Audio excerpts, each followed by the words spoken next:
A $20 bill is immediately recognized in almost every corner of the planet. It stands as a universal symbol of enrichment, facilitating the flow of the global economy. Pick one up and feel it.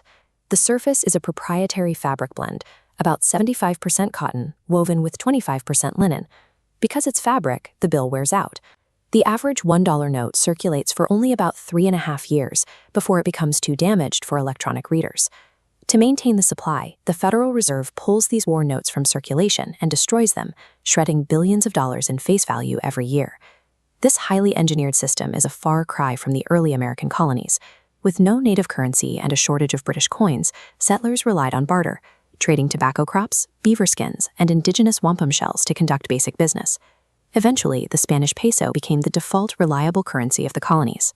These silver coins were so common that the Dutch-inspired word dollar, derived from the Germanic thaler, became the standard English name for the currency.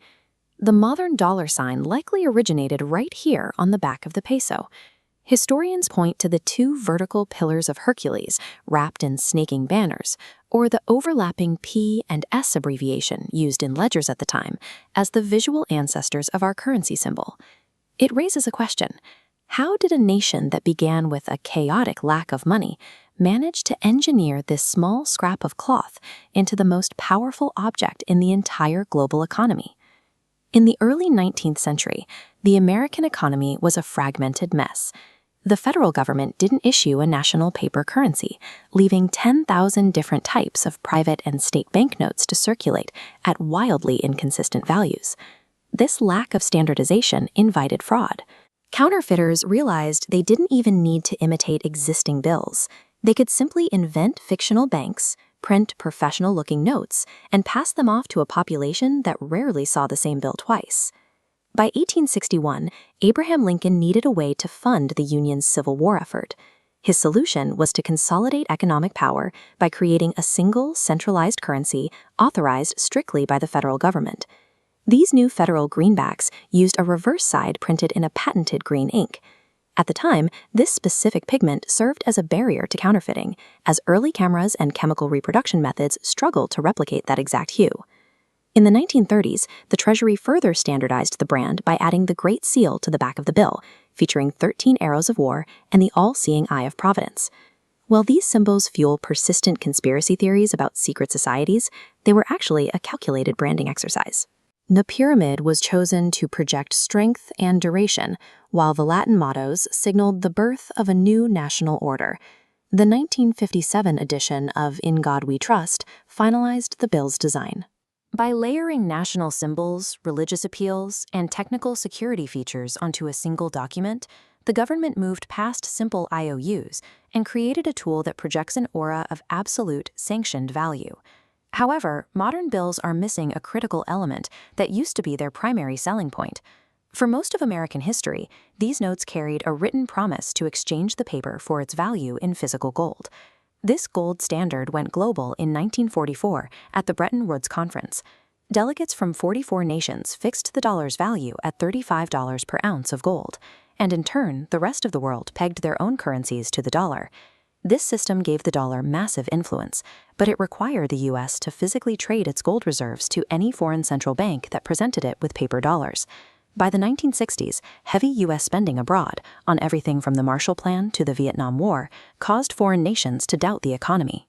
Countries like France began hashing in their dollars for gold at an alarming rate, threatening to empty American vaults.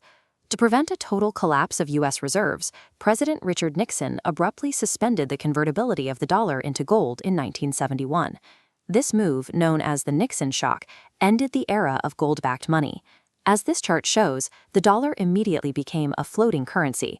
Without the gold anchor, its value turned into a roller coaster, fluctuating every day based on global supply, market demand, and psychological fear. Removing the gold didn't destroy the dollar. Instead, it proved that the currency's real backing wasn't metal, but a collective psychological trust in the American economy. Today, that trust facilitates a digital market where over $2 trillion are traded every 24 hours. These transactions move on automatic pilot, governed by algorithms that react to interest rates and global news in milliseconds. Only about 10% of U.S. money exists as physical bills. Curiously, 70% of that cash is held outside the United States, as foreign citizens and central banks hoard dollars as a global safety net. This global reliance grants the United States an exorbitant privilege. Because the rest of the world requires dollars to function, the U.S. can run massive national deficits, financing its debt by printing more of the very currency everyone else is forced to buy. This dynamic was solidified in 1945, when a deal with King Abdulaziz of Saudi Arabia ensured U.S. protection in exchange for access to oil resources. Since then, oil has been priced in dollars, forcing nations to finance American debt just to keep global trade moving. That monopoly faces new challenges as the euro matures and rising economic blocs in China and India seek to reduce their dependence on the greenback. Even with these threats, the dollar remains the world's most successful export, an engineered idea of trust, printed on a scrap of cloth that the entire world continues to buy into every day.